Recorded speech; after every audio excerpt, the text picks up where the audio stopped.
الحمد لله رب العالمين والعاقبة للمتقين والصلاة والسلام على سيد الأنبياء والمرسلين سيدنا وحبيبنا وقدوتنا محمد بن عبد الله وعلى آله وصحبه أجمعين، أما بعد. قال تعالى في كتابه المجيد والفرقان الحميد: أعوذ بالله من الشيطان الرجيم، بسم الله الرحمن الرحيم. ووصى بها إبراهيم بنيه ويعقوب يا بني إن الله اصطفى لكم الدين فلا تموتن إلا وأنتم مسلمون.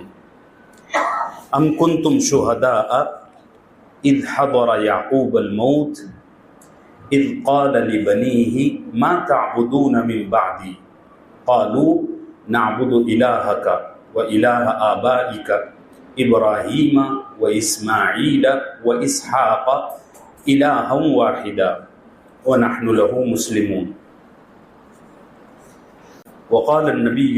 وقال تعالى في مقام آخر: يا أيها الذين آمنوا إن من أزواجكم وأولادكم عدوا لكم فاحذروهم.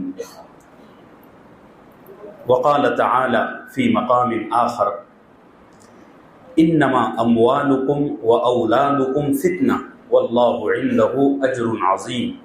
وقال تعالى: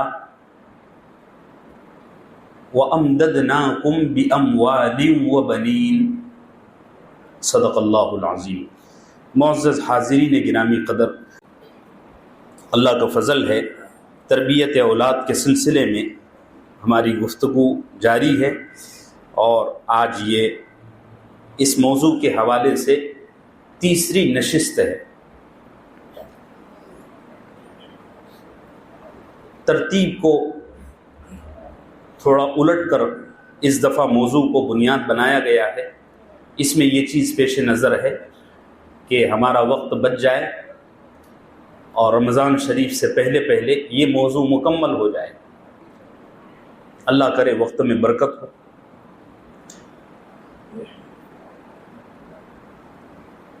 گزشتہ 2 ہفتوں میں اولاد کی تربیت کے حوالے سے کچھ گزارشات قرآن اور حدیث کی روشنی میں آپ کی خدمت میں عرض کی جا چکی ہیں. اولاد کی تربیت کو بے اثر کرنے والی کیا چیزیں ہیں؟ گزشتہ ہفتے اس پوائنٹ کو اور اس نقطے کو میں نے شروع کیا تھا، اور کچھ بنیادی باتیں آپ کی خدمت میں بیان کی گئی. وقت ہو گیا تو میرا خیال ہے 1-2 چیزیں ہی میں بیان کر سکا تھا. آج کوشش کروں گا کہ اس کو سمیٹ دوں، اور اس کے ساتھ ساتھ یہ چیزیں ادھوری رہ گئی تھی جس کی وجہ سے آپ حضرات کی طرف سے بہت سوالات بھی آئے. تو کوشش کروں گا کہ حاضرین جب فل ہو جائیں گے تو یہ چیزیں میں آپ سے عرض کر دوں اور اس کی وضاحت بھی کر دوں. اولاد کی تربیت کو بے اثر کرنے والی کیا چیزیں ہیں؟ یعنی ایک باپ اور ایک ماں، یا یوں کہیے پورا خاندان مل کر اولاد کی بہتر تربیت کرے، لیکن اس کے باوجود اولاد کی یہ تربیت بے اثر ہو جائے، اس کی کیا وجہ ہے؟ میں اس پوائنٹ پر گزشتہ ہفتے گفتگو کر رہا تھا، اور پہلی وجہ بیان بھی کر بھی چکا تھا کہ اولاد کی تربیت کو بے اثر کرنے والی پہلی چیز ہے گھر کا اور سوسائٹی کا ماحول. آپ اپنے اولاد کی بہتر سے بہتر تعلیم، بہتر سے بہتر تربیت کا مکمل اہتمام کر رہے ہیں، لیکن گھر کا یا سوسائٹی کا، محلے کا ایسا ماحول ہے کہ وہ بچہ گھر سے باہر نکلتا ہے تو جو چیزیں اس نے گھر میں سیکھی ہیں اس پر عمل کرنے میں باہر اس کو دشواری جا رہی ہے، یا وہ اس کے خلاف ہوتا ہوا دیکھ رہا ہے، تو ایسی تربیت پانی پر لکھے ہوئے کی طرح ضائع ہو جاتی ہے. میں نے شاید گزشتہ ہفتے اس کی مثال بھی دیا تھا کہ یہ ایسا ہی ہے جیسے کوئی معمار، کوئی بلڈنگ بنانے والا عمارت کھڑی کرا،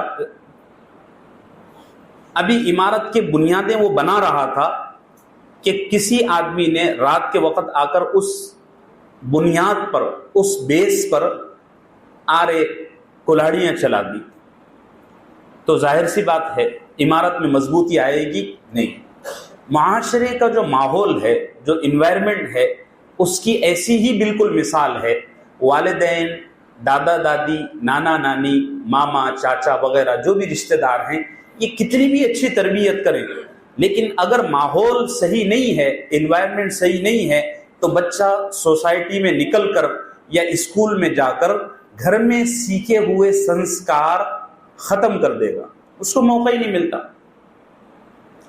یا بعض دفعہ ایسا ہوتا ہے کہ آپ نے گھر میں تعلیم کا نظام تو بہت ہی اچھا بنایا ہوا ہے، لیکن اس تعلیم کے مطابق آپ کے گھر کا ماحول نہیں ہے۔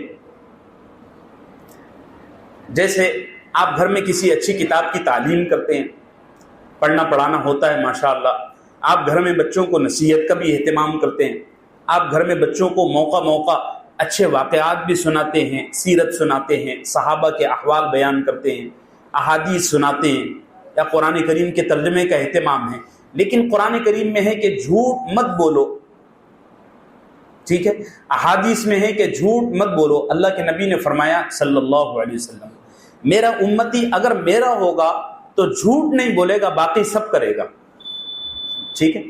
اب آپ نے یہ حدیث بچے کو سنا دی، لیکن آپ خود بچے سے جھوٹ کہلوا رہے ہیں۔ وہ ایک لطیفہ بھی بڑا پیارا ہے کہ ایک دفعہ کسی کے گھر پر کسی قرضہ وصول کرنے والے نے نوک کیا، تو باپ نے دوربین میں سے جھانک کر دیکھ لیا کہ قرضہ وصول کرنے والا ہے، تو باپ نے بیٹے سے کہا، وہ چھوٹا بچہ، کہ بیٹا دروازہ کھولو اور اس سے کہہ دو کہ ابا گھر پر نہیں ہے۔ وہ تو معصوم بچہ، اس نے دروازہ کھولا اور اس سے کہا کہ ابا کہہ رہے ہیں کہ ابا ابھی گھر پر نہیں ہے۔ تو حالانکہ آپ نے بچے کو ماشاءاللہ ساری چیزیں سکھائی ہے، جھوٹ حرام ہے، احادیث میں اس کی یہ ممانعات ہے، لیکن آپ کا خود اس پر عمل نہیں ہے، تو وہ جو تعلیم ہے وہ بھی ضائع جائے گی، ایک بات۔ دوسری بات میں نے یہ عرض کیا تھا، اور اس کو شاید ہم نے طوالت کے ساتھ بیان کیا تھا، اس کے ضمن میں، اس کے انڈر میں اور بھی بہت ساری چیزیں ہیں، وہ ہے بیجا پیار یا بیجا سختی۔ دیکھو آپ کو غلط فہمی نہ لگ جائے اس لیے وضاحت کر دیتا ہوں، بیجا پیار محبت سے منع نہیں کیا گیا، بلکہ رسول اللہ صلی اللہ علیہ وسلم نے فرمایا اپنی اولاد کی تربیت محبت کے سانچے میں ڈھال کر کرو، محبت سے منع نہیں کیا گیا۔ اور محبت کے بارے میں، پیار کے بارے میں احادیث کا اتنا ذخیرہ ہے کہ میں کتنی نقل کروں، ایک فطری چیز ہے، نیچرل ہے، کامن سینس ہے، لیکن محبت کے روپ میں آپ کو اور مجھے یہ دھوکہ نہ لگ جائے کہ ہم محبت کے روپ میں اپنی اولاد سے لاڑ پیار کرنے لگیں، جیسے رسول اللہ صلی اللہ علیہ وسلم کا عشق، آپ صلی اللہ علیہ وسلم کی محبت ہمارے ایمان کا حصہ ہے، لیکن اللہ کے نبی صلی اللہ علیہ وسلم کی محبت اور آپ کے عشق میں ہم اللہ کی ذات کے ساتھ ان کو شریک نہ کریں، ٹھیک ہے۔ تو ہر چیز کی ایک لمٹ ہے، ایسے ہی اولاد کے ساتھ محبت کرنا فطری تقاضا ہے، شریعت کی بہت اہم تعلیم ہے، لیکن اس محبت کی آڑ میں آپ بچوں کی پیمپرنگ نہ کریں۔ ہمارے یہاں گاؤٹی زبان میں اس کو کہتے ہیں لیپا پوتی کرنا، اس کے جرائم کو چھپانا یا اس کے جرائم کی سرپرستی کرنا، ہر موقع پر اس کی سفارش کرنا، میں نے یہ بیان کیا تھا۔ اسی طرح ضرورت سے زیادہ محبت جتنی نقصان دہ ہے اتنی ہی نقصان دہ چیز ہے ضرورت سے زیادہ سختی۔ بعض ماں باپ، خاص طور سے بعض ابا حضرات، اپنے گھر میں باپ نہیں بلکہ جلاد ہوتے ہیں۔ ایسے ماں باپ اور ایسا باپ اپنی اولاد کو اپنے ہاتھوں سے ضائع کر دیتا ہے۔ وہ ٹھیک ہے، وقتی طور پر بڑا اچھا لگتا ہے کہ میرے گھر میں بڑا دبدبہ ہے، میں گھر پہ جاتا ہوں تو بچے میرے سامنے ہی اف نہیں کرتے، اور بچے میرے سامنے نہ روتے ہیں، نہ ہنستے ہیں، نہ بولتے ہیں۔ ایسا نہیں ہوتا۔ مولانا طارق جمیل صاحب کا اس پر پورا ایک بیان ہے، آپ میں سے اگر کسی کو موقع فرصت میسر آتا ہے تو وہ سمجھ لیں، ظاہر سی بات ہے وہ مجھ سے سینئر ہیں اور میں وہ نکات اس انداز میں سمجھا بھی نہیں سکتا جس انداز میں حضرت نے سمجھائے ہیں۔ آپ میں سے اگر کسی کو موقع فرصت میسر آئے تو ضرور سنیں۔ وہ باپ اور وہ ماں کبھی بھی کامیاب ماں باپ نہیں بن سکتے اور نہ کامیابی کے ساتھ اپنی اولاد کی تربیت کر سکتے ہیں جو بیجا سختی کرتے ہیں۔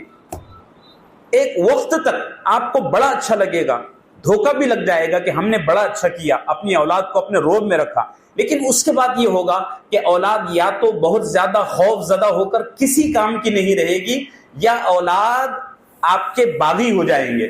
ایک وقت کے بعد میں جب آپ کے اعضاء ڈھیلے ہو جائیں گے، ہر جوانی کو ڈھلنا تو ہے ہی، چاہے کتنا ہی مضبوط ہو، تو ہر جوانی کو ڈھلنا ہے۔ جب آپ کے ٹاٹیے ڈھیلے ہوں گے تو آپ کی اولاد آپ کو پھر برابر سبق سکھائے گی۔ جس طرح بیجا محبت کرنا، لاڑ پیار کرنا، پیمپرنگ کرنا نقصان دہ ہے، اسی طرح بیجا سختی کرنا بھی نقصان دہ ہے۔ میں نے گزشتہ ہفتے اس پر یہ عرض کیا تھا کہ بیجا لاڑ پیار کی، پیمپرنگ کی ہمارے معاشرے میں کیا شکلیں ہیں، اس کو میں عرض کر رہا تھا اور وقت ہو گیا۔ پہلی شکل ہے بچے کی ہر خواہش پوری کرنا۔ یہ دھوکہ سرمایہ دار حضرات کو، مالدار لوگوں کو زیادہ لگتا ہے اور وہ اس پر فخر بھی کرتے ہیں۔ وہ کہتے ہیں کہ میرا بچہ جس چیز پر ہاتھ رکھتا ہے میں اس کو دلا دیتا ہوں۔ اس میں یہ ہوتا ہے کہ بچے کو ایک وقت کے گزرنے کے بعد جب اس کی عمر لڑک پن میں داخل ہوتی ہے، چیزوں کو سمجھنے کا اس میں شعور آتا ہے، تو وہ بچہ پھر اپنے اس چسکے کو اتنا آگے لے جاتا ہے کہ اس میں حرام اور حلال کی بھی تمیز نہیں رہتی۔ آپ اولاد کی ضروریات، اولاد کی خواہشات پورا کرنے میں یہ دیکھیں کہ میرا بچہ جس چیز کا مجھ سے سوال کر رہا ہے، جس چیز کی خواہش کر رہا ہے، کیا وہ اس کی ضرورت ہے یا نہیں ہے، کیا وہ چیز اس کے لیے فائدے مند ہے یا نہیں ہے، یہ دیکھیں۔ یہ نہ دیکھیں کہ میں کیا دلا سکتا ہوں۔ اور یاد رکھیے، ہم اور آپ کائنات میں دو چیزیں ایسی ہیں کہ بڑے بڑے بادشاہ مل کر بھی ان دو چیزوں کی خواہشات پوری نہیں کر سکتے۔ ایک ہے نفس کی خواہشات اور ایک ہے بچوں کی خواہشات۔ ایک دو منٹ میں ایک واقعہ سناتا ہوں۔ سلطان جلال الدین محمد اکبر بادشاہ جس کو کہتے ہیں، اس کے تعلق سے ایک واقعہ منسوب ہے۔ کہتے ہیں کہ ایک دفعہ اس کے یہاں اس کا کوئی رشتہ دار بچہ آیا، تو بچے نے کہا مجھے یہ دلا دو، تو اکبر تھا، اکبر دا گریٹ، اس نے وہ دلا دیا۔ پھر بچے نے دوسری تیسری چوتھی خواہش پوری بیان کیا بادشاہ سلامت نے۔ اب یہ ہوا کہ پورا کا پورا دربار کام کاج چھوڑ کے اس بچے کی خواہش پوری کر رہا ہے۔ وہاں بیربل بیٹھا ہوا تھا، اس نے اکبر صاحب سے کہا کہ جناب دیکھیے، آپ اس بچے کی خواہشات پوری نہیں کر سکتے، آپ اس کے لیے یہ دیکھیے کہ کیا چیزیں مفید ہیں اور کیا چیزیں نقصان دہ ہیں۔ اکبر نے کہا اچھا، تم ہم کو اور ہماری سلطانیت اور سلطنت کو چیلنج کر رہے ہو کہ ہم خواہشات پوری نہیں کر سکتے۔ بادشاہ تو ٹھہرا، کہا نہیں میں اس کی ہر خواہش پوری کروں گا۔ اب وزیر میں اور بادشاہ میں ٹکراؤ ہو گیا۔ وقت گزرتا گیا، وہ بچہ آرڈر کرتا جاتا، دربار میں ایک اسٹاف بنایا گیا کہ اس کے ہر آرڈر کو پورا کیا جائے۔ بچے نے ایک دن اپنے بادشاہ سے کہا، جو اس کا کوئی رشتہ دار تھا، بھانجا بھتیجا جو بھی تھا، اس نے کہا کہ بادشاہ سلامت، اکبر کا لقب تھا ذل الہی، نعوذ باللہ نہیں کہنا چاہیے لیکن یہ اس کا لقب تھا اور تاریخ کی کتابوں میں اس کو اسی لقب سے یاد کیا گیا۔ ذل الہی مطلب بادشاہ کا، اللہ کا سایہ۔ ذل الہی مجھے ایک پیالہ دو، تو دربار میں ایک پیالہ لایا گیا۔ پھر بچے نے کہا اس کو پانی سے بھرو، پانی سے بھرا گیا۔ پھر اس نے کہا ایک ہاتھی لاؤ، پھر ہاتھی لایا گیا۔ اس ہاتھی کو اس پیالے میں بیٹھاؤ۔ اب بچوں کی خواہشات ہم پوری نہیں، یہی حال ہے نفس کا۔ نہ نفس کی خواہشات ہم پوری کر سکتے ہیں، نہ بچوں کی خواہشات پوری کر سکتے ہیں۔ اسی لیے رسول اللہ صلی اللہ علیہ وسلم نے فرمایا ان دونوں کی جب تربیت کرو نا تو ضروریات کو دیکھو، خواہشات کو مت دیکھو۔ اللہ کے نبی صلی اللہ علیہ وسلم نے فرمایا کہ نفس کی خواہش ایک بیوی سے یا زیادہ سے زیادہ 4 بیویوں سے پوری ہو جاتی ہے۔ جہاں تک نفس کے فضول تقاضے ہیں، اللہ کے نبی کی حدیث عرض کر رہا ہوں، جہاں تک نفس کے فضول تقاضے ہیں تو آپ صلی اللہ علیہ وسلم نے فرمایا اگر ایک آدمی ساری دنیا کی عورتوں سے بھی زنا کر لے، ایک عورت رہ جائے، آپ نے فرمایا ساری دنیا کی عورتوں سے ایک آدمی زنا کر لے، ایک عورت رہ جائے اور وہ ایک بھی کالی کلوٹی ہو، تب بھی اس کو اس کا نفس یہ کہے گا کہ اس سے بھی زنا کر لے۔ ضرورت کتنے میں پوری ہو رہی ہے؟ ایک میں، زیادہ سے زیادہ 4 میں۔ اگر آپ میں سے کسی کو شوق چڑھا ہو تو 4 کر لیں، ماشاءاللہ کوئی منع نہیں ہے، اپنی اپنی اہلیاؤں سے بیویوں سے اجازت لے لیں اور 4 کر لیں۔ آپ کی ضرورت، نہ صرف ضرورت بلکہ دائرے میں رہ کر خواہش بھی اگر آپ پوری کرنی چاہیں تو آپ کر سکتے ہیں، لیکن جہاں تک بات ہے فضول تقاضوں کا تو اس کی کوئی انتہا نہیں ہے۔ اس لیے جو مالدار حضرات ہیں، اسی طریقے سے جو صرف مالدار اس میں ٹارگٹ نہیں ہے بلکہ غریب اور مفلس اور متوسط طبقے کے لوگ بھی جو اولاد کو ضرورت سے زیادہ چاہتے ہیں، وہ اپنے بچوں کے فضول تقاضوں پر عمل یہ دیکھیں کہ اس بچے کے لیے اس وقت کیا چیز فائدہ مند ہے اور کیا چیز نقصان دہ۔ ہاں جی، دوسری چیز ہے پیمپرنگ میں بچوں کی بہت زیادہ سفارش کرنا۔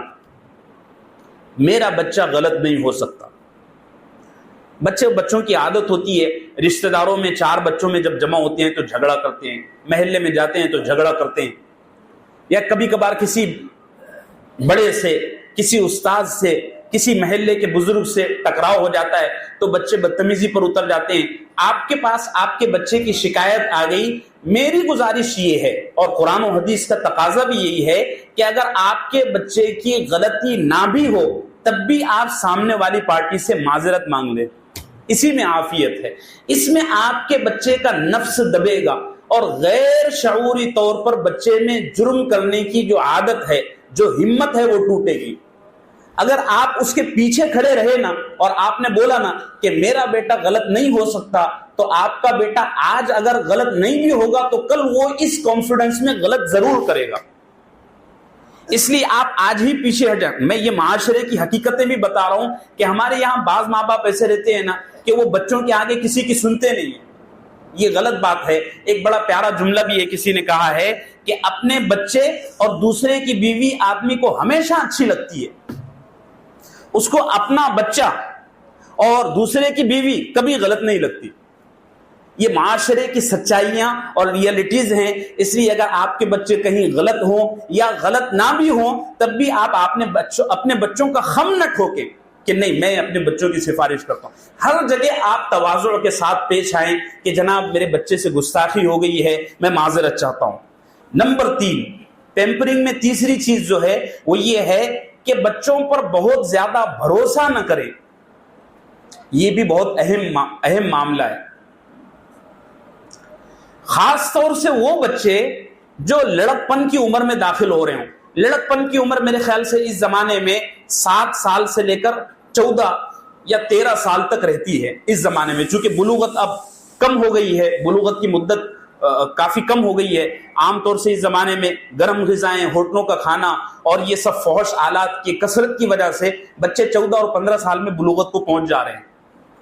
تو اس زمانے میں 7 سال سے لے کر 13 سال تک کے بچے کی کسی بات پر جلدی بھروسہ نہ کریں۔ ہمارے ملک کے وزیر اعظم عزت مآب، اللہ سلامت رکھے، ہمارے یہاں ملک میں 3-4 سال پہلے ریپ کیسز بہت زیادہ ہو رہے تھے، تو انہوں نے ایک غیر ملکی سفیر، وہ انڈیا میں رہتے بھی بہت کم ہے، خیر وہ ایک الگ مسئلہ ہے، تو انہوں نے ایک غیر ملکی سفیر کے سوال کے جواب میں یہ بات فرمائی اور بہت پیاری بات فرمائی۔ آپ کو یہ چیز ذہن نشین ہو جائے اس لیے میں ان کے حوالے سے عرض کر رہا ہوں، ورنہ یہ قرآن و حدیث کا بھی یہی کانسیپٹ ہے۔ انہوں نے کہا کہ ہمارے معاشرے میں، متروں، ہمارے سماج میں یہ رواج چل پڑا ہے کہ ہم لڑکی کو لیٹ آنے پر تو پوچھتے ہیں کہ کہاں سے آ رہی ہے، لیکن ہمارے یہاں بیٹا اگر رات میں 1 بجے 1:30 بجے 2 بجے بھی گھر پہ انٹری مارتا ہے تو ماں اس کو یہ کہتی ہے کہ کھانا پکا ہوا ہے، ٹھنڈا ہو گیا ہو تو گرم کر لینا اور کھا لینا. کوئی یہ نہیں پوچھتا کہ اتنی رات کو کہاں سے آ رہا ہے. قرآن و حدیث کا ضابطہ یہ ہے کہ اس طرح کے معاملات میں بچوں کی باتوں پر بھروسہ نہ کریں، گھر پر ایک ضابطہ اصول کریں. میں آگے تربیت کے اصول بھی آپ کو بتاؤں گا کہ کس طرح اولاد کی تربیت ممکن ہے. یہ ضابطہ ہے کہ بچوں کی باتوں پر بہت زیادہ بھروسہ نہ کریں. گزشتہ ہفتے میں نے سنن ابی داؤد کی ایک حدیث آپ کو بتایا تھا کہ اللہ کے نبی صلی اللہ علیہ وسلم نے فرمایا کہ بچے جھوٹ بہت بولتے ہیں، باتیں بہت بناتے ہیں، بہانے بہت بناتے ہیں. اگر آپ کے پاس، آپ کے بچے کے پاس کوئی ایسی چیز ملی، کوئی ایسی چیز دکھی اس کے اسکول بیگ میں، اس کے تکیے کے نیچے، جس بیڈ میں وہ سوتا ہے اس کے نیچے، یا اس کی جگن، ہمارے گاؤں میں جگن کہتے ہیں، جگن وہ جگہ ہوتی ہے جہاں پر بچے اپنا سامان چھپاتے ہیں، پرسنل سامان. عام طور سے بچوں کے سامان چھپانے کی جگہ، میں غریب گھرانے کا بچہ ہوں اس لیے میں یہ سب حرکتیں کرتا تھا. یہ سارے سرمایہ دار 100 کروڑ کی پارٹیاں بیٹھی ہوئی ہے تو بھائی مجھے نہیں معلوم آپ کے بچوں کا کیا مسئلہ ہے، لیکن متوسط اور نچلے طبقے کے بچوں کا یہی حال ہے. وہ باہر سے لائی ہوئی چیزیں کئی چھپاتے ہیں، کھانے پینے کی چیزیں ہیں، کھیلنے کی چیزیں ہیں، ان کو چھپاتے ہیں. والدین کی ذمہ داری ہے کہ ان کی جگن پر نظر رکھیں، ان پر ظاہر نہ کریں کہ مجھے تیری جگن معلوم ہو گئی ہے، تیرے چھپانے کی جگہ معلوم ہو گئی ہے. طریقہ یہ ہے کہ اگر آپ کے بچے کے پاس کوئی مہنگی چیز نظر آئی تو آپ اپنے بچے سے ساری باتیں پوچھیں. مثال کے طور پر آپ کے بچے کے پاس میں 10-12 ہزار روپے کا موبائل ہے. اب آپ بے فکر ہیں کہ اماں نے دلایا ہوگا، اماں سوچ رہی ہے کہ ابا نے دلایا ہوگا. بچے نے کہا کہ برتھ ڈے پر مجھے فلاں دوست نے گفٹ دیا تھا. برتھ ڈے حرام ہے، نہیں منانا چاہیے، لیکن اب چل پڑا ہے تو میں اس کی بھی وضاحت کر دوں. بچہ کہہ رہا ہے کہ فلاں دوست نے دیا تھا، یا ٹیچر نے دیا تھا، یا اسکول میں میرا فرسٹ پرائز ہے، وغیرہ وغیرہ، اس طرح کے بہانے. جو بات وہ کہہ رہا ہے اس بات کی آپ پوری تحقیق کریں. 10,000 کا موبائل لایا نا، بتا کہاں سے لایا. وہ بولے کہ اس کے پاس سے لیا، اس نے دیا، فوراً بچے کو لے کر چلے وہاں کہ جناب آپ نے یہ میرے بچے کو دیا. اس کو بھی پوچھیں کہ آپ نے کیوں دیا، میرے بچے کا کون سا گن آپ کو اتنا اچھا لگا کہ آپ نے اس کو اتنی مہنگی چیز دے دی. پورا محاسبہ. آپ کو یہ کام بار بار نہیں کرنا پڑے گا. آپ یہ نہ سوچیں کہ یار مولانا تو بہت کام پر لگا رہے ہیں، کام دھندے چھوڑ کر یہی تحقیق کرتے بیٹھیں گے تو ہم تو پھر والدین نہیں CBI کے پولیس والے بن جائیں گے. آپ 5-6 بار اس طرح کر لیں گے نا تو بچے سے یہ جھوٹ بولنے کی اور یہ پھینکنے کی، جس کو حدیث میں منع کیا گیا ہے بڑی سختی کے، یہ عادت اس کی خود بخود ٹوٹ جائے گی. وہ سمجھ لے گا کہ نہیں، میرے باپ کے سامنے جھوٹ نہیں چلتی. یہ 3-4 چیزیں تھی. پیمپرنگ کے سلسلے میں نے گزشتہ ہفتے اس کو مختصر عرض کیا تھا، اب تفصیل کے ساتھ باتیں آ گئی. تیسری چیز جو بچے کی تربیت میں بہت بڑی رکاوٹ ہے وہ یہ ہے بچے کو اپنی مالداری کا، اپنی عہدے داری کا نشہ پلا دینا. اس پر میں نے گزشتہ ہفتے تفصیل کے ساتھ بات عرض کیا تھا. اس کا طریقہ یہ ہے کہ اولاد کو یہ بات محسوس کرانے کی ضرورت ہے کہ تیرا باپ کچھ نہیں ہے، نہ بڑا مالدار ہے نہ بڑا عہدے دار ہے، تیرے کام وہی آئے گا جو تو کرے گا. تجھے اگر بڑا بننا ہے تو تجھے خود اسٹرگل، تجھے خود محنت کرنی پڑے گی. کیا زبردست تاریخ میں واقعات لکھے ہوئے ہیں، ساری چیزیں تو میں بیان نہیں کر سکتا. سلطان شہید ٹیپو، سب کہہ دو رحمت اللہ علیہ، عظیم مجاہد آزادی. آپ جانتے ہو اس زمانے میں وہ کتنے مالدار گھرانے کا بچہ تھا. میں نے کتابوں کے ذریعے ان کے والد کی سرمایہ داری کا حصہ لگایا تو مجھے یہ محسوس ہوا اس زمانے میں، ابھی 2023 جنوری میں پورے بامبے کے 10 مالداروں کو اگر جوڑا جائے تو ان 10 میں سے ایک سلطان ٹیپو شہید کے والد سمجھے جا سکتے ہیں. اتنے مالدار گھرانے کا بچہ. اور بچے کی تربیت کیا، اچھا مالدار کے ساتھ ساتھ عہدے دار بھی بہت بڑے تھے. آرمی چیف کے لیڈر تھے، آرمی چیف تھے. وہ پورا میسور کا علاقہ ان کے اشاروں پر ناچتا تھا.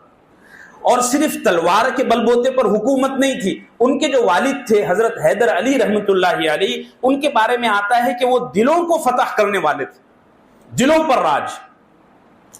اس کے باوجود حضرت حیدر علی رحمۃ اللہ علیہ نے اپنے بچے کی تربیت ایسے بہترین کی کہ مکتب کے استاد سے کہا کہ اس کو دوڑایا کرو، اس سے محنت کے کام لیا کرو، اس سے مشقت والے کام لیا کرو، اور جب آپ کے پاس یہ پانی کی چھٹی مانگے تو کہہ دیا کرو ابھی سبق سنانا باقی ہے، ابھی یہ کام باقی ہے، ابھی وہ کام باقی ہے. ایک دفعہ سلطان شہید ٹیپو رحمۃ اللہ علیہ نے والد سے استاد کی ان حالات کا اور ان رویوں کا شکوہ لی کہ میرے استاد جو ہیں وہ ایسی ایسی سختی کرتے ہیں، یہ کرتے ہیں. تو حضرت حیدر علی رحمۃ اللہ علیہ نے فرمایا کہ بچہ، تیرے لیے نہ میں کام کی چیز ہوں، نہ میرا مال کام کی چیز ہے، نہ میرا عہدہ کام کی چیز ہے، تیرے لیے وہی کام کی چیز ہے جو تیرے استاد تجھے سکھا رہے ہیں. اللہ ہم سب کو صحیح سمجھ عطا فرمائے. خاص طور سے اس میں جو مالدار یا عہدے دار یا جن کے دو پولیس تھانے والوں سے ذرا تعلقات بنے ہوئے ہیں، اللہ ان کو توفیق دے. میں نے بڑی کثرت سے یہ چیزیں اصل میں معاشرے میں نوٹ کی ہیں سماج میں، کہ جہاں باپ کے علاقے کے محلے کے ایم ایل اے سے یا پولیس تھانے والے سے کانٹیکٹ ہو گئے نا، تو وہ باپ بیٹے کو بے فکر کر دیتا ہے. اس کو یہ محسوس ہو جاتا ہے کہ میں نے کچھ بھی کیا تو میرا باپ میرے پیچھے ہے. اللہ ہم سب کو صحیح سمجھ عطا فرمائے. چلیے، چوتھی چیز جو اولاد کی تربیت میں رکاوٹ بنتی ہے وہ ہے اولاد کے درمیان چیزوں کی تقسیم میں برابری نہ کرنا. اس کو میں آگے اور بھی بیان کروں گا، یہاں آپ شارٹ میں سن لیجیے. اولاد کی تقسیم میں چیزوں میں برابری نہ کرنا، خاص طور سے وہ اولاد جو بلوغت کے باہر نکل گئی ہے. حالانکہ اللہ کے نبی صلی اللہ علیہ وسلم نے تو گود چلتے بچوں کے تعلق سے بھی انصاف کرنے کو حکم دیا ہے. میں ایک حدیث سناتا ہوں آپ کو، مسند احمد میں بھی مل جائے گی اور مصنف ابن ابی شیبہ میں بھی 1193 نمبر کی حدیث، مجھے اس کا حوالہ بھی یاد ہے.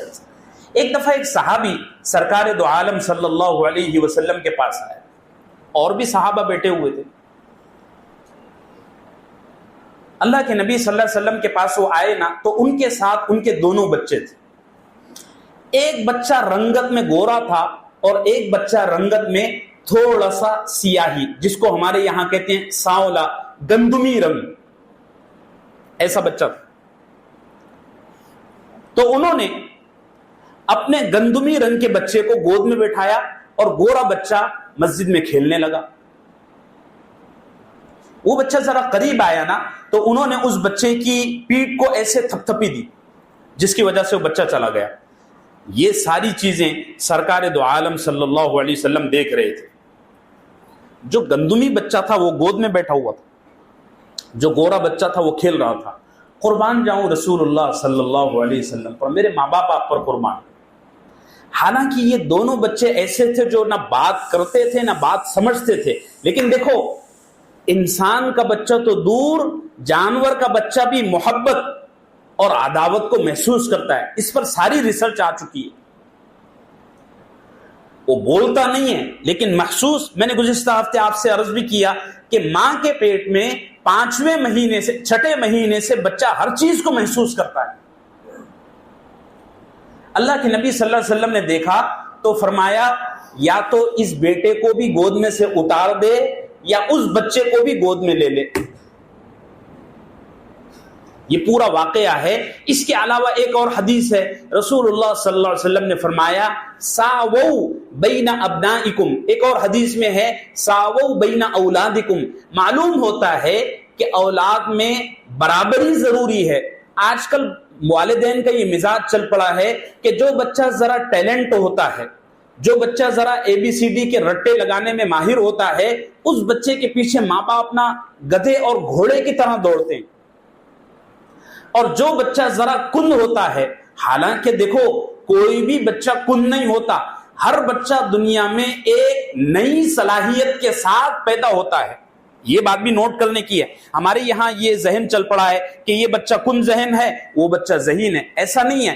ہر بچے میں کوئی نہ کوئی نئی صلاحیت ہوتی ہے، زمانہ اس کی صلاحیتوں کو سمجھ نہیں پاتا.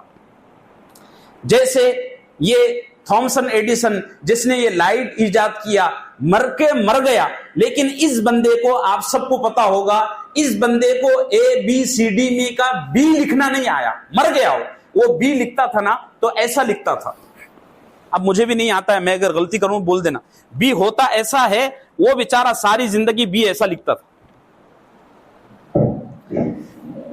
اسکول والوں نے نکال دیا، بھگا دیا کہ یہ بچہ کسی کام کا نہیں ہے، اس کو B لکھنا نہیں آتا، ساری زندگی گزر گئی پڑھنے کی۔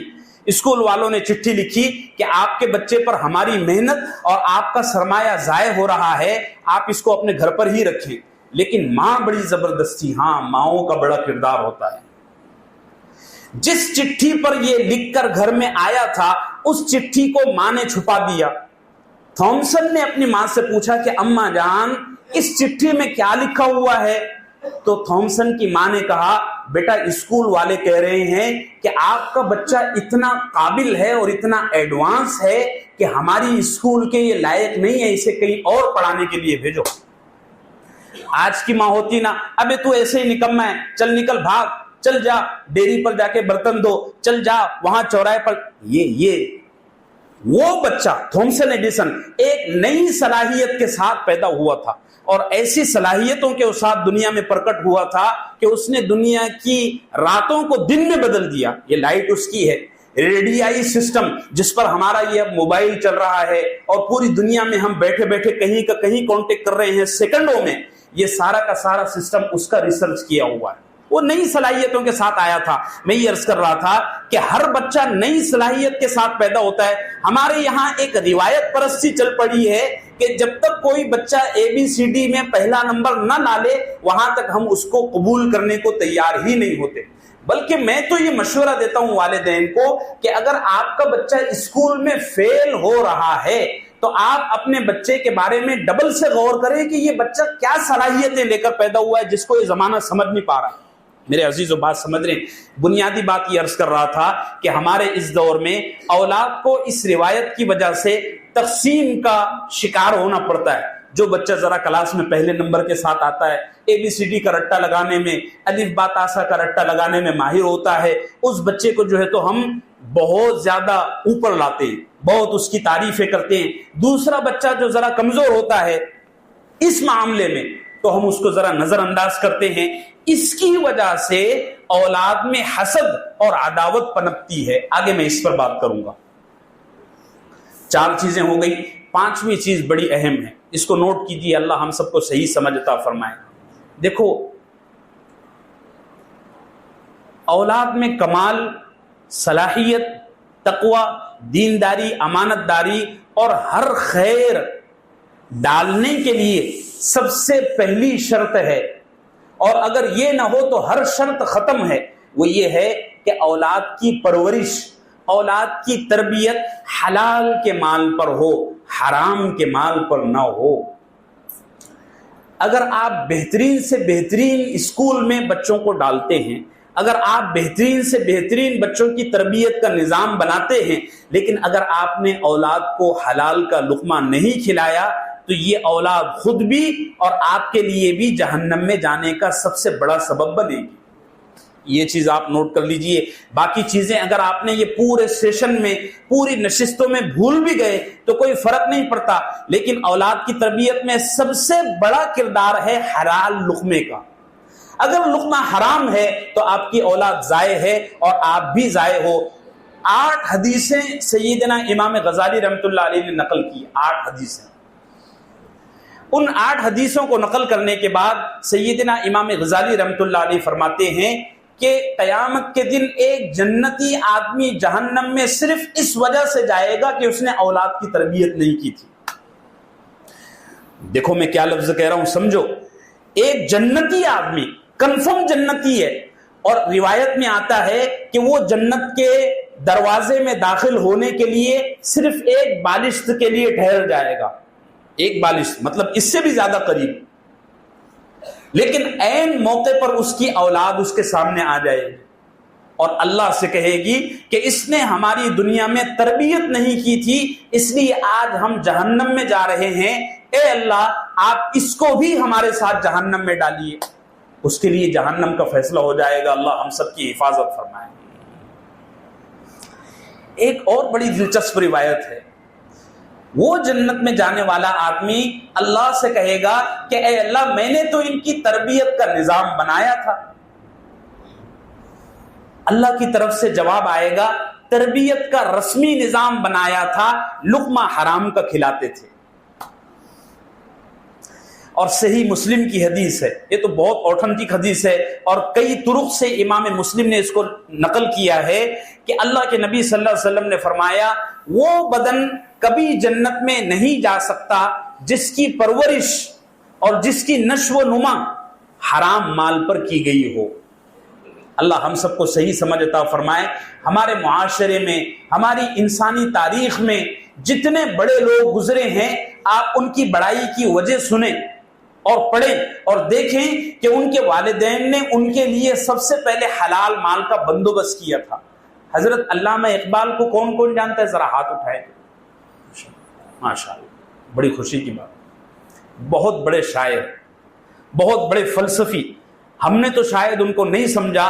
جرمنی میں کئی سڑکیں اور کئی چوراہے ایسے ہیں کہ ان چوراہوں کا نام اور ان سڑکوں کا نام ڈاکٹر اقبال کے نام سے رکھا گیا ہے. آپ سوچئے ذرا, اتنا بڑا فلسفی.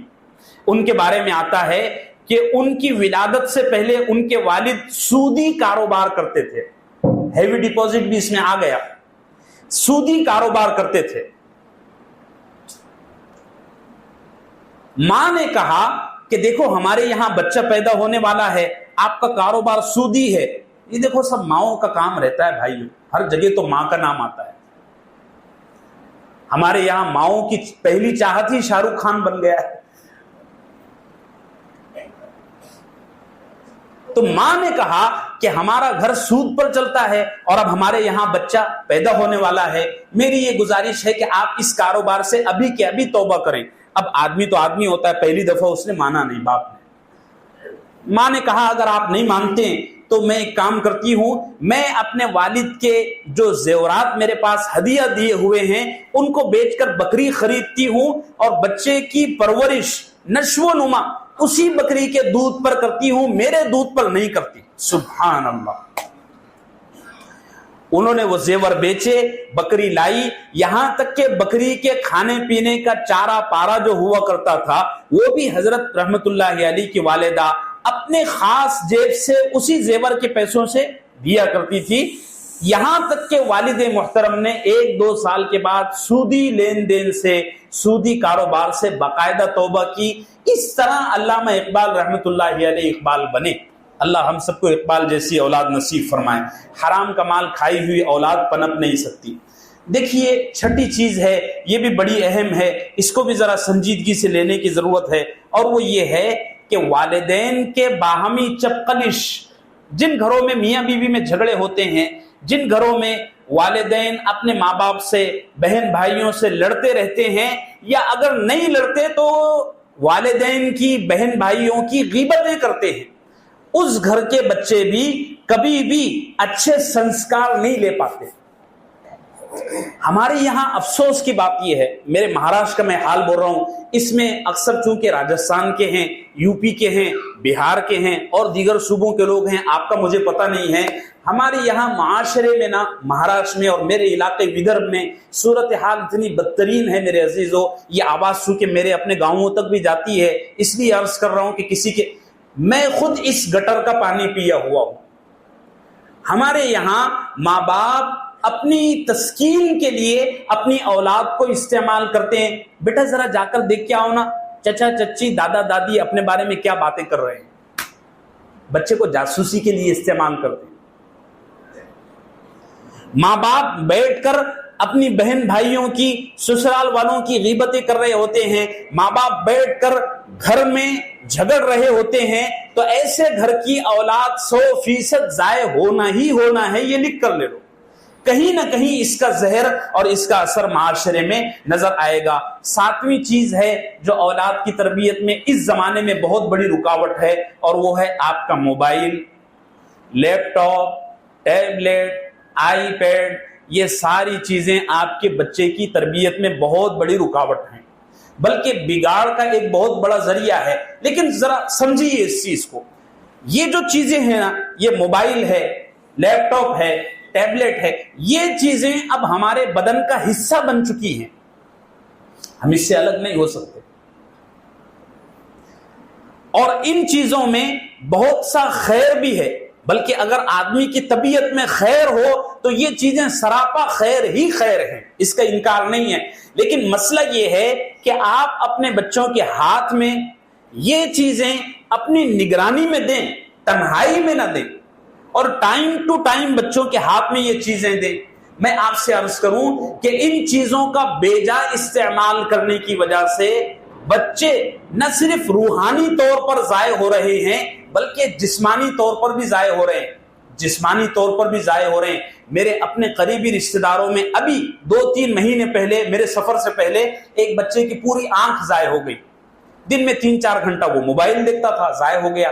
3-4 سال پہلے آپ نے میڈیا پر ایک خبر بھی سنی ہوگی کہ ایک بچہ باقاعدہ مر گیا۔ وہ کون سا گیم ہوتا ہے؟ کیا؟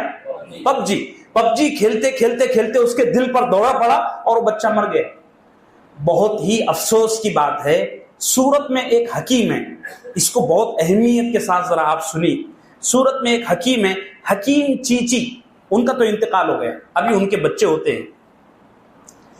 کوئی 2013 یا 14 میں میں ان کی دکان پر بیٹھا تھا، بہت زبردست حکیم ہے، بہت زبردست حکیم ہے۔ تو یہ انگلش دواؤں میں جیسا بلڈ ٹیسٹ ہوتا ہے، یورین ٹیسٹ ہوتا ہے، ایسے ہی جو ماہر حکیم ہوتے ہیں ان کی یہاں ایک ٹیسٹ ہوتا ہے قارورہ ٹیسٹ۔ قارورہ ٹیسٹ سے یہ ہوتا ہے کہ جس آدمی کے بارے میں ان کو کسی بڑی بیماری کا شک رہتا ہے، اس آدمی کا یورین وہ لانے کو کہتے ہیں اور کچھ کیمیکل، کچھ جڑی بوٹیاں ڈال کر ایک گلاس کی بوتل میں اس کو چند گھنٹے رکھتے ہیں۔ پھر وہ ان کا ایک طریقہ رہتا ہے۔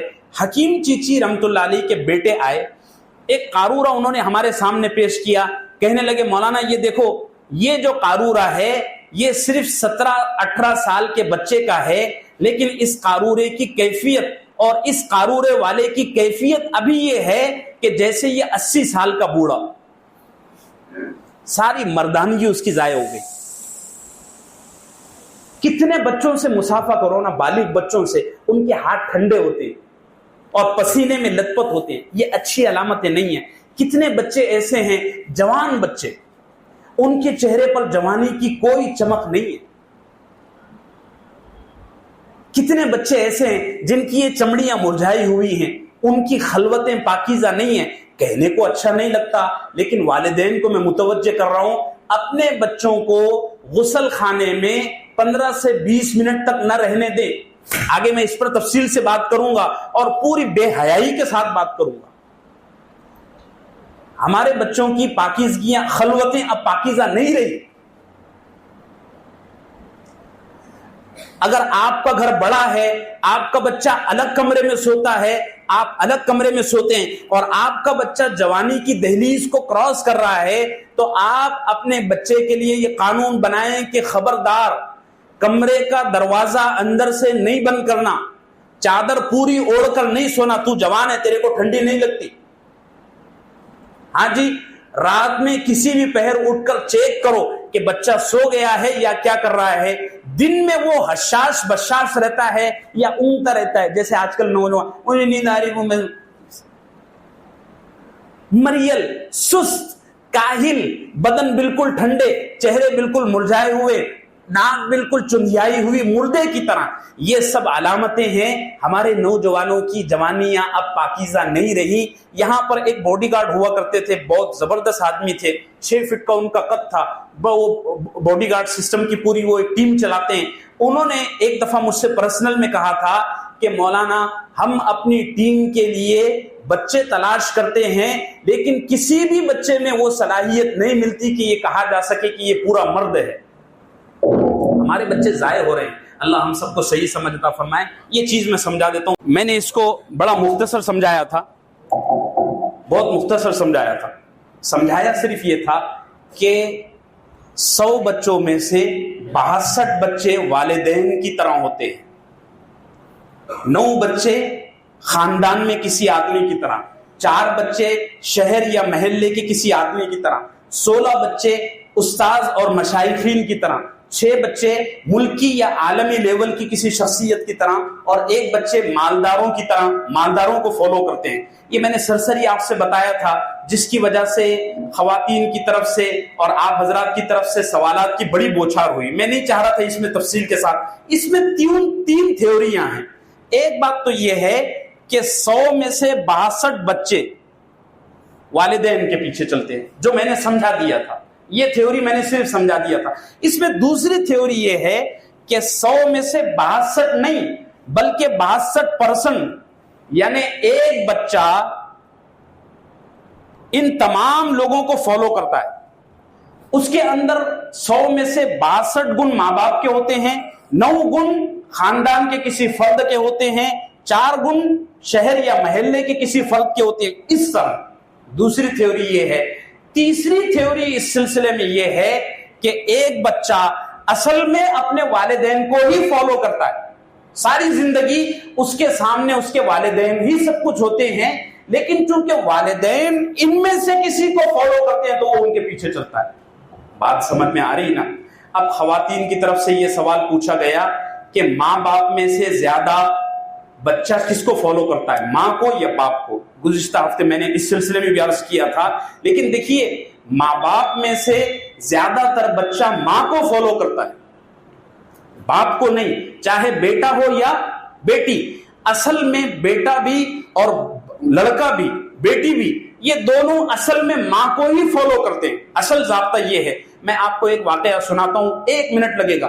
حضرت سیدنا عمر ابن خطاب رضی اللہ عنہ کے پاس ایک دفعہ ایک آدمی آیا اپنے بیٹے کو لے کر، کہنے لگا امیر المومنین یہ میرا بیٹا ہے، بہت نافرمان ہے۔ حضرت عمر نے اس کو بلایا اور خوب ڈانٹا وہ نوجوان کو کہ تو ایسا، تیرے باپ کی یہ خدمت نہیں کرتا، وہ خدمت نہیں کرتا۔